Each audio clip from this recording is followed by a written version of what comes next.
I have a sister, Anne, 2 years older than me. Anne is and always has been my mom's favorite. Growing up, my mom got Anne everything she wanted: new clothes, toys, electronics, her own bedroom, and a one-bedroom apartment. I slept on the floor in the living room with Mom, etc. We were poor, so sometimes my mom would borrow money, take out loans, hustle, or play her luck gambling to get her what she wanted. But if I were to ask for anything, I always got hit with the "next time, we don't have the money." I was also denied specific experiences that my sister got to have. For example, I wasn't allowed to date, go to friends' houses, or walk to the store alone. My mom rationalized this by saying she treated us differently because of our personalities, with my sister being the diva and me being the quiet one. I've come to accept that she loves us differently, and I've moved on with my life. I now have a son of my own, and my sister has 2 kids as well. For Christmas, we all plan to meet at my mom's house. My mom also enlisted me to help with preparations, so I've been taking her to the store, setting up decorations, etc. I was helping her put the final touches on the tree recently and arranging the gifts when I noticed that Anne's kids had many more gifts than my son. Specifically, Anne's kids had about 12 gifts apiece, while my son had 3. I commented on it. She said that since my son is small, he's a preschooler, he'll outgrow everything fast, both clothes and toys, so she didn't get him much. I let it go, but it still bothered me. My sister's kids are a pre-tween and a young grammar schooler, which means they'll grow fast too, making her excuse a bit lame. I asked her about it again, and she admitted that it was because Anne's kids are special. She said that they were her heart and soul. I felt hurt, but I thought I was being too sensitive. I talked to my husband about it, and he agreed it was hurtful and questioned whether we should go to my mom's for Christmas. I decided we wouldn't go and called my mom to tell her. She got mad and said I was childish and needed to get over it because all grandmothers have their picks when it comes to grandchildren. She said she still loves my son and thinks I'll be hurting him by not letting him see her on Christmas. She's told Anne about it and other people vaguely over Facebook, and Anne more or less said it's our problem and she's going to enjoy Christmas either way. Am I the idiot for not going to my mom's house for Christmas? Oh my God, absolutely not the idiot. Your mother and your sister are cruel. Hold on to your husband and your son for dear life and run from these evil people. Your son doesn't need a constant reminder that he's not grandma's favorite and grandma likes the other grandkids more. Protect your family and give them the love you never got from your mother. As the grandkid who had to watch my grandmother favor my 2 cousins, it hurts. As a child, when you're treated this way, you have no idea why, which makes it hurt even more. It wasn't until I grew up that I realized that not only were my brother and I treated differently, but my dad, who financially supported her, was also treated differently. I made the decision to go no contact and never regretted it. The very fact that OP was the one helping prep her mom's Christmas, while her mom favors her sister and her kids, tells you everything you need to know about who will be expected to care for her mom when she's old. No contact starting now is the best way to dodge that bullet. By the way, sister will swan in and count the gifts when the work's done. Leave before the dishes get washed too, I assume. Of course Anne will enjoy it. She'll be even more the center of attention, and it's easier to complain about you when you aren't there. Mom is only mad because she needs OP to serve and clean up dinner. OP shouldn't go. Let her sister wash the dishes for once. No, wait. Mom will have to do it. Enjoy your totally mom-free life. She treated you like a second-class citizen for your whole life. It's time for her to know what that felt like. On Thanksgiving, my daughter lost her AirPods.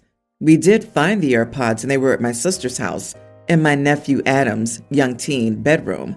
He claims it was a mistake and he thought they were his.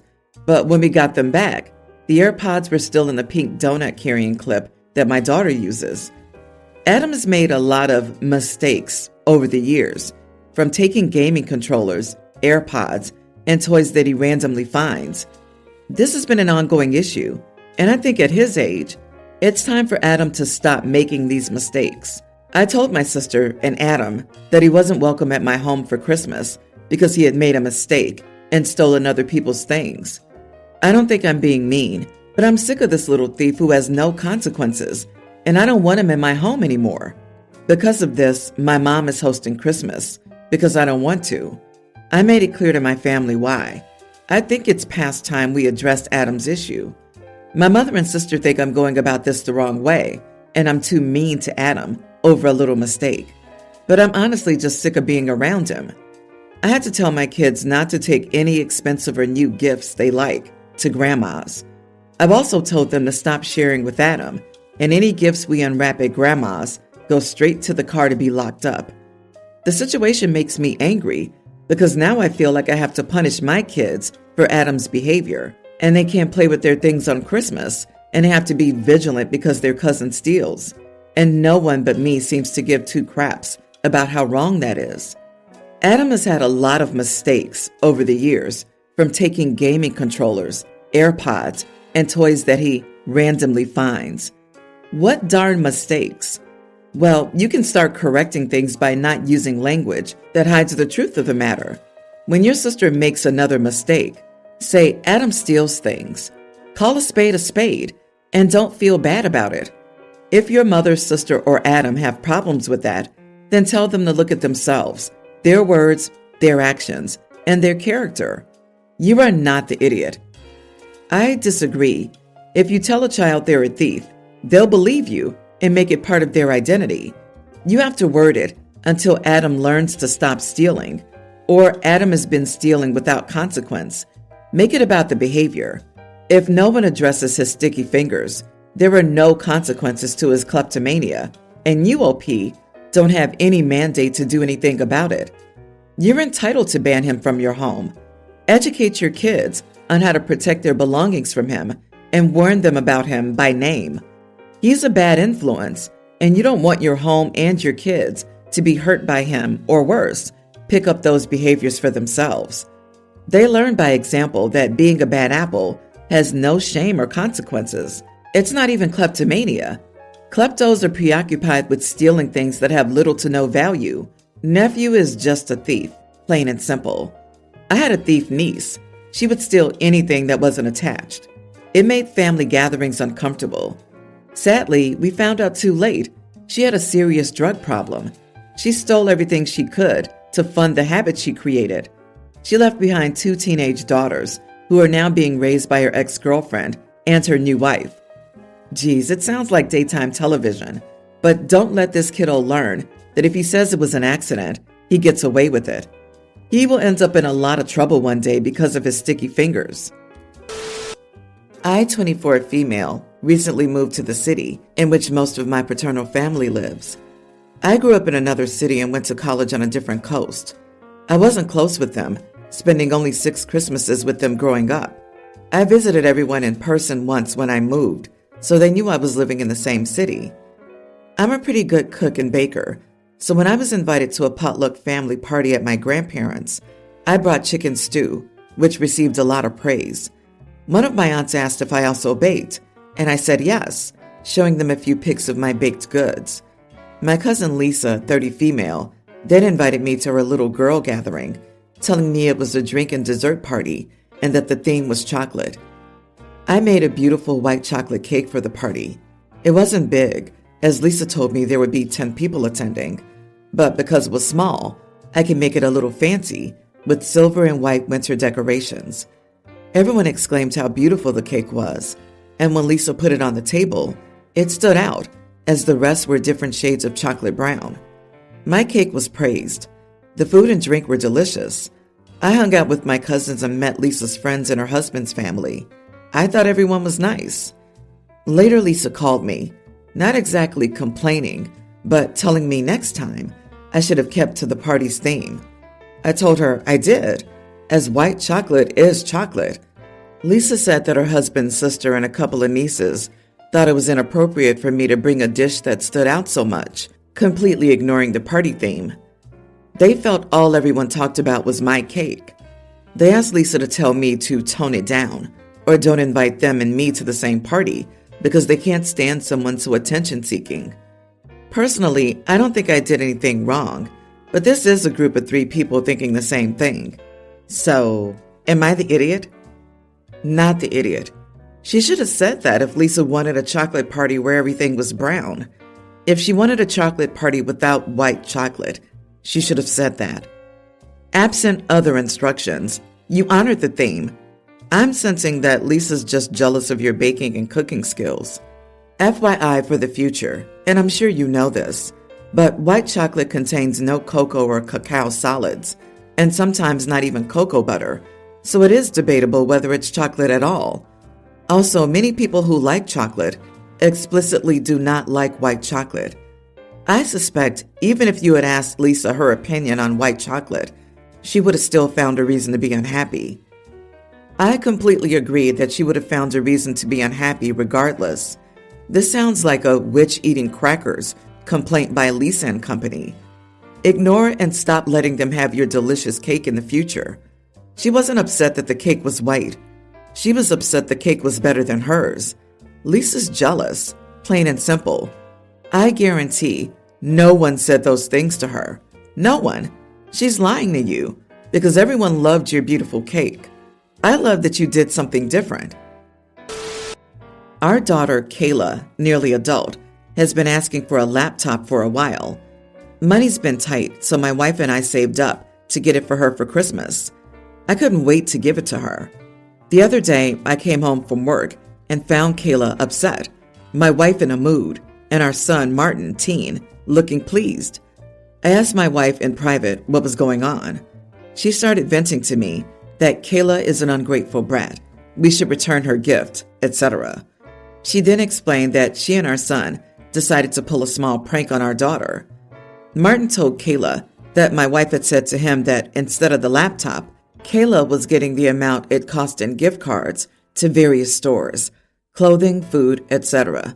Not places you could buy a laptop because she felt she wasn't ready for one.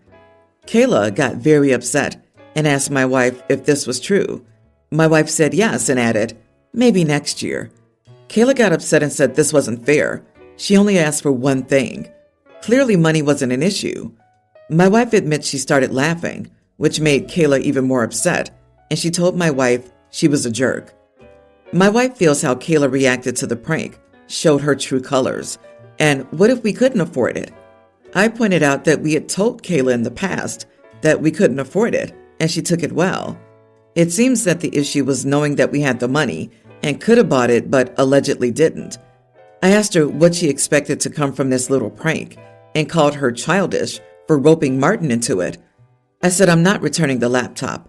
My wife is mad at me and says that Kayla needs to be punished. I also made my wife tell Kayla it was all a prank. Kayla apologized for calling my wife a jerk, but said that the prank was super hurtful. My wife refused to apologize and doubled down that she didn't feel Kayla deserved it. Martin did apologize for his role. Am I the idiot? Edit. My wife is Kayla's biological mother. My wife has always pulled pranks on both kids. Martin finds them funny. Kayla doesn't, which bothers my wife. And then they argue. Then my wife gets mad because I defend Kayla. Not the idiot. I'm sorry, but your wife is very mean-spirited. She pulled the prank with the express purpose of upsetting her daughter and then got angry when she got the result she wanted. This is awful behavior, and your wife behaved like a bully. She's being deliberately cruel to a teenager and giggling about it? Exactly. Pulling pranks on someone who doesn't enjoy them is called bullying. If your kid had told her to stop and your wife refuses, your wife has a problem. Man, your family sounds delightful.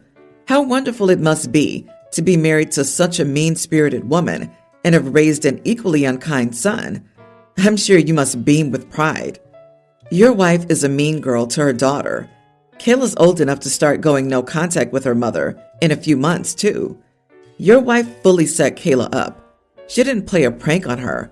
She wanted to upset her. And now your wife is angry because your daughter snapped back in her own defense. OP, you have bigger problems than who's getting what for Christmas this year. I've been with my husband, Adam, for 12 years in total. We have 3 young children, and for the last 3 Christmases, Adam's family has come from different states to spend Christmas at my house. Originally, his parents hosted Christmas, but due to having babies, etc., we didn't want to fly. Everyone's been happy with this arrangement, meaning 5 of his family members stay here for 5 days over Christmas. This includes his brother Matthew and his other brother and sister-in-law. Matthew's a good kid, even though he's 26 now and is very much the youngest child. When he was younger, he was a bit of a wild child, partying, etc.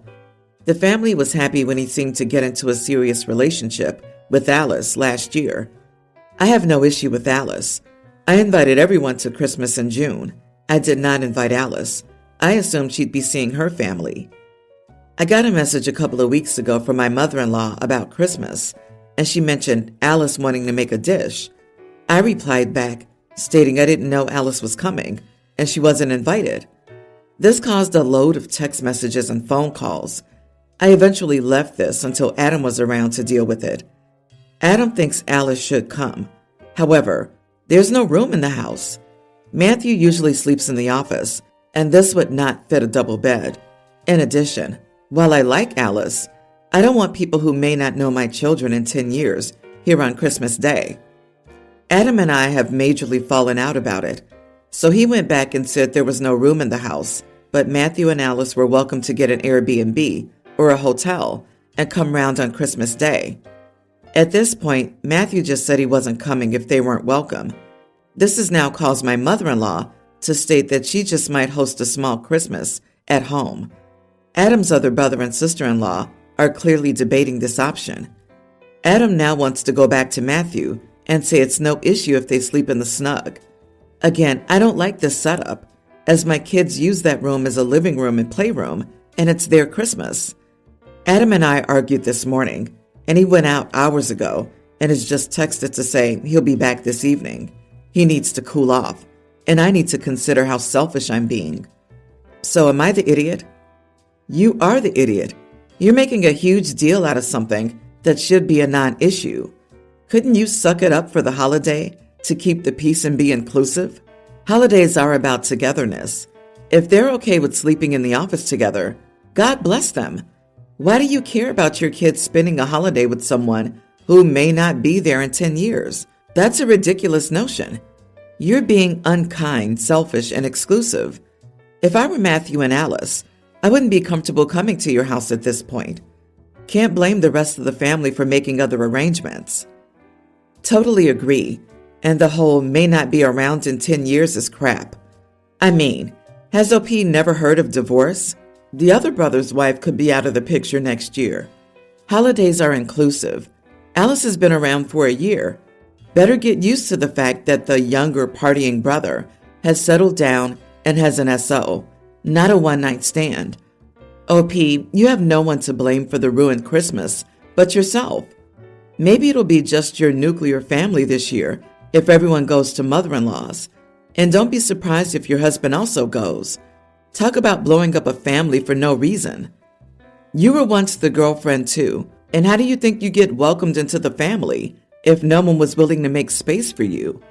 It's also kind of gross to point out that brother-in-law was a wild child when he was 26 and has had the same girlfriend for a year. Literally nothing weird or wily about a 25-year-old dude being single and dating through 25. Your husband should leave Scrooge home and take the kids to his mother's with the rest of the family. Good grief. There's nothing like creating completely unnecessary drama around the holidays.